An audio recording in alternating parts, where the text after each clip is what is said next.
नमस्कार, मैं रविश कुमार। वीडियो में आगे बढ़ने से पहले अगर आपने हमारे रविश न्यूज़ ज्वाइन चैनल को सब्सक्राइब नहीं किया है तो सब्सक्राइब कर लीजिए। तो प्लीज़ लाइक और सब्सक्राइब ज़रूर करें। दोस्तों, क्या इजराइल ने सच में ईरान के सामने घुटने टेक दिए? क्या नेतन्याहू अब सिर्फ वॉर रूम में कैमरे के सामने ही दिखते हैं? और क्या ये वही इजराइल है जो कहता था हम अकेले अरब देशों से लड़ लूंगा? तो दोस्तों, इसीलिए आज की इस विशेष रिपोर्ट में हम आपको बताएंगे कि 12 दिन की इस जंग में ऐसा क्या हुआ कि दुनिया को लगने लगा है कि इजराइल ने कर दिया सरेंडर। आपको बताना चाहूंगा कि 13 जून को इजराइल ने ईरान पर अचानक हमला किया, जहां पर इसे ऑपरेशन राइजिंग लायन के नाम से शुरू किया गया। और यह हमला सीधे ईरान के परमाणु ठिकानों पर था, जहां पे फोर्डो, नताज, तेहरान में हमला हुआ। और माना जा रहा है कि इसमें अमेरिका की मदद भी शामिल थी, लेकिन इस हमले का जवाब ईरान ने वैसा दिया जैसा पश्चिमी देशों ने सोचा भी नहीं था। जिसके बाद डोनाल्ड ट्रंप बोले हम ईरान से बिना शर्त आत्मसमर्पण चाहते हैं, लेकिन ईरान के सर्वोच्च नेता आयतुल्लाह खामेनेई ने कह दिया हम ना झुकेंगे ना डरेंगे। और अगर अमेरिका ने एक और कदम बढ़ाया तो उसका अंजाम भी भुगतना पड़ेगा। जहां पे ये उस वक्त था जब अमेरिका और इजराइल को लगा ये ईरान 2003 वाला नहीं है, ये जंग में घुटनों के बल नहीं आता, ये आंख में आंख डालकर जवाब देता है। और फिर जैसे ही अमेरिका ने B-2 बम वर्षक भेजकर ईरान के परमाणु केंद्रों पर बमबारी की, तो फिर ईरान ने जवाब दिया और फिर अल उदैद एयरबेस पर मिसाइलें दाग दी। कतर में अमेरिकी बेस पर विस्फोट किया, जिसमें 7 सैनिक घायल हो गए। जहां पे अब यह खेल बड़ा हो गया था, फिर ईरान ने कह दिया अब या तो बातचीत होगी बराबरी पर, या फिर यह जंग पूरे मध्य पूर्व को निगल जाएगी। फिर 18 जून की रात ट्रंप ने ट्वीट किया और सीज फायर को कहा, लेकिन हकीकत यह थी कि ईरान ने सिर्फ एक तरफा युद्ध विराम की घोषणा की थी, वो भी मानवीय कारणों से, जहां पर इजराइल 12 घंटे बाद सीज फायर पर सहमत हुआ।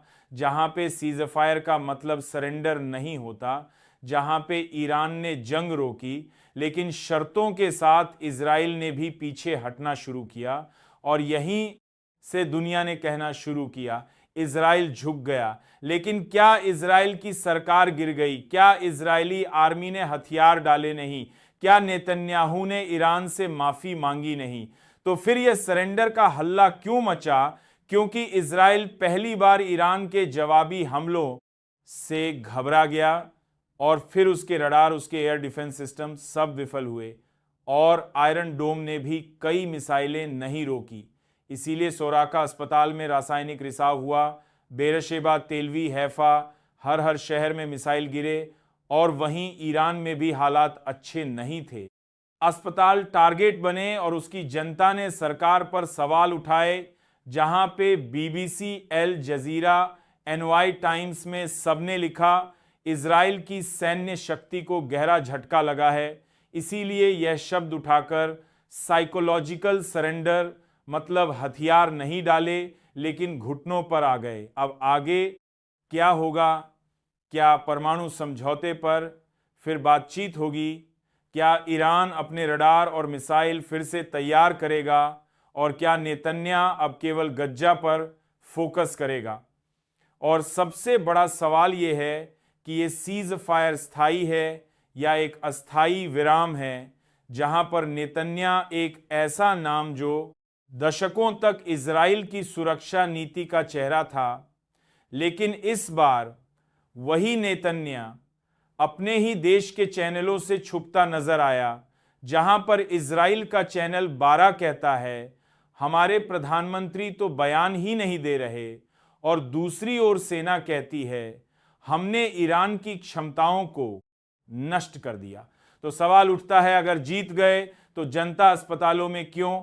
और अगर हमने सब खत्म कर दिया तो हमारी सरकार क्यों खामोश? जहां पे नेतन्याहू एक वॉर रूम में कैमरे के सामने गंभीर चेहरा लिए बैठे हैं, लेकिन जनता बाहर सड़कों पर है। यह चुप्पी हार की सबसे ऊंची आवाज बन चुकी है। और वही ईरान की मिसाइलें इजराइल पर टूट पड़ी हैं। लेकिन यह सिर्फ हथियारों की नहीं, यह मनस्थिति की वापसी थी, जहां पर ईरान ने अपने सैटेलाइट गाइडेड मिसाइलों का प्रदर्शन किया और हर मिसाइल तेल अवीव के एयरबेस के एकदम पास गिरी, जहां पे एक भी रिहायशी इलाका नहीं छूटा। यानी यह युद्ध नियत से लड़ा जा रहा था, ना कि पागलपन से। और इस युद्ध ने ईरान को एक बार फिर पश्चिम एशिया की केंद्रीय शक्ति बना दिया, जहां यह न केवल हथियारों से बल्कि रणनीति और संयम से, जहां पर अमेरिका जो हर बार युद्ध में घुसता भी है और हाथ झाड़कर निकल भी जाता है, जहां पर ट्रंप ने एक दिन कहा हम ईरान को नेस्तनाबूद कर देंगे, फिर दूसरे दिन कहा सीजर फायर हमारी जीत है। तो सवाल यह है कि अगर तुम्हारी जीत है तो तुमने ईरान से समझौता क्यों किया, जहां पर दरअसल अमेरिका जानता है अब जंग सिर्फ बम और बारूद की नहीं, तेल, डॉलर और साख की भी है, जहां पे और इस युद्ध में अमेरिका की साख को झटका लगा है, क्योंकि अमेरिका और इजराइल को रोकने वाला कोई नहीं। और ईरान जिसने जंग शुरू नहीं की, वह तो पहले से ही बदमाश देश घोषित है, जहां पे संयुक्त राष्ट्र का यह रवैया बताता है कि दुनिया के सबसे बड़े संस्थान भी अब सुपर पावर की कठपुतली बन चुके हैं। इसीलिए अब जंग का असली असर कहीं और दिखा